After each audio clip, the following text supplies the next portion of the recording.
नमस्कार। भाया रे भाया, खूब वोट लाया। भाई जो आदमी इतना शांत बैठा था, मुंह में से एक बयान का टुकड़ा नहीं निकला बंदे के से। ना किसी की आलोचना की, ना किसी के बारे में कुछ उल्टा बोला, बस अपना काम करते गए करते गए करते गए। और जो हाड़ौती की धरती की जो जनता थी, उनका कहना था भाया का इस बार सफाया, भाया भ्रष्टाचारी है, भाया चोर है, भाया ने खान खा गया, भाया ये खा गया वो खा गया। पर ऐसा क्या हुआ कि भाया को ही जिता दिया। और भाया भाया वो भाया रे भाया खूब खाया वाला वो नारा चेंज हो गया, वो हो गया भाया रे भाया बहुत वोट लाया, खूब वोट लाया। नमस्कार, मेरा नाम अदबेर, आप देख रहे हैं अपना राजस्थान। तो आज हम बात करने वाले हैं कि आखिरकार ये जो रणनीति थी प्रमोद जैन भाया की, चुपचाप रह के चुनाव जीतने की, ऐसी ऐसी कहानी बन गई। आज भी अगर हम बात न्यूज चैनल्स खोल के देख रहे हैं, सोशल मीडिया खोल के देख रहे हैं, हर एक नेता की बात करें, पूरी इंडिया में भारत में बात हो रही, तो बात हो रही है अंता विधानसभा की। हालांकि कल बिहार में भी चुनाव परिणाम का दिन था, वहां पे एनडीए और बीजेपी ने मिलकर बढ़िया जीत हासिल की। पर उसकी बात इतनी नहीं हो रही है, इतनी बात तो अंता विधानसभा की हो रही है। क्योंकि यहाँ पे जो त्रिकोणीय मामला था, वो त्रिकोणीय था तो सही, पर वो लगा नहीं कि वो त्रिकोणीय था। क्योंकि जिस हिसाब से प्रमोद जैन भाया ने साबित किया है कि शांत रह के धैर्य रख के मैं चुनाव जीतूंगा, और मैं जीत गया। उनकी पत्नी ने कहा था एक बार मेरे ऊपर भरोसा करके देख लो, क्या पता पत्नी के ऊपर भरोसा करके प्रमोद जैन भाया को लोगों ने वोट दे दिया हो। पर जो भी था, काफी ही ज्यादा रोचक था, मजा आया। पूरे अंता विधानसभा चुनाव में हम लोगों ने भी काफी, वहां के लोगों से हमने बात की, काफी ज्यादा मजा आया। लोगों का कहना था कि हम तो भाया को वोट नहीं दे रहे हैं, हम तो नरेश को जिताएंगे, मोरपाल सुमन को जिताएंगे। पर जब लास्ट में जो बाजी पलटी है, कल जब जैसे जैसे पोलिंग बूथ की पेटी खुलती जा रही थी, वैसे वैसे लोगों का कहना था अब मोरपाल सुमन आगे होगा, अब नरेश मीणा फिर से आगे होगा। पर नहीं, प्रमोद जैन भाया एक पे था और लास्ट तक एक पे बरकरार रहा। अब उनकी रणनीति के बारे में अगर मैं बात करूं, तो प्रमोद जैन भाया जब से उन्हें टिकट मिला था, तब से वो एकदम शांत थे।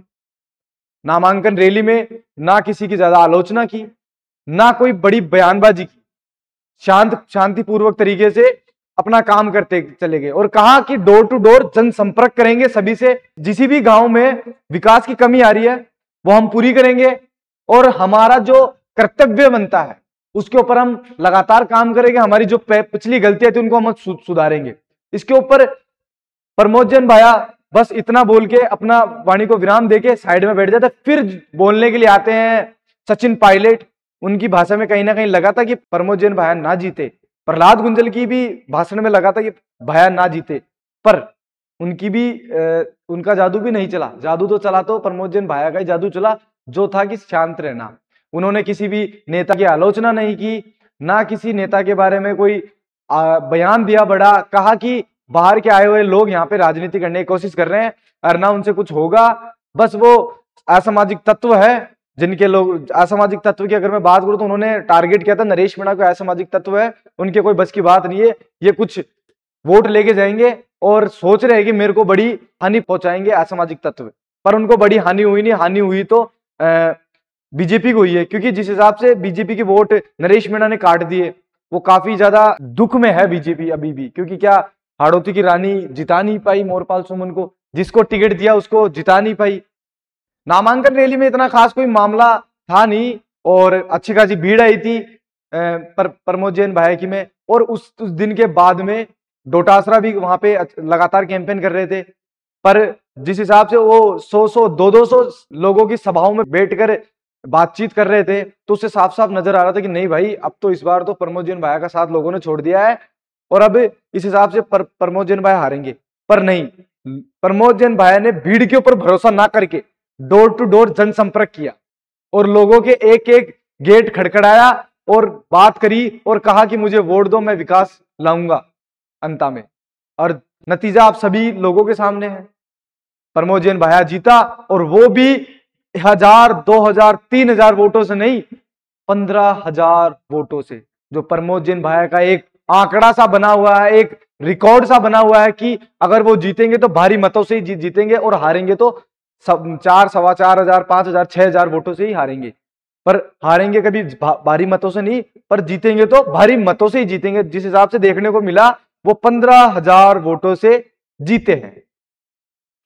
अब आप सभी ये सोच रहे होंगे कि मैं खुद भी सोच रहा हूं आखिर ऐसा हुआ क्या कि प्रमोद जैन भैया साइलेंटली जीत गए। पर वो उनका एक साफ कारण था, उन्होंने किसी भी भ्रष्टाचार जो उनके ऊपर आरोप लगा रहे थे, लोग बातें कर रहे थे उनके ऊपर, किसी भी इंसान को, किसी भी नेता को जवाब नहीं दिया, एकदम साइलेंट अपना काम करते रहे और कहा कि अगर मेरे ऊपर आरोप है तो मेरे को अरेस्ट करो, मेरे ऊपर जांच बिठाओ।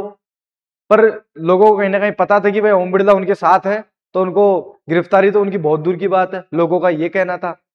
हमने वहां के लोगों से बात की, लोगों का कहना था कि ओम बिड़ला और प्रमोद जैन भाया का काफी ज्यादा खास मामला है, मतलब ये तो रिश्तेदारी में आते हैं।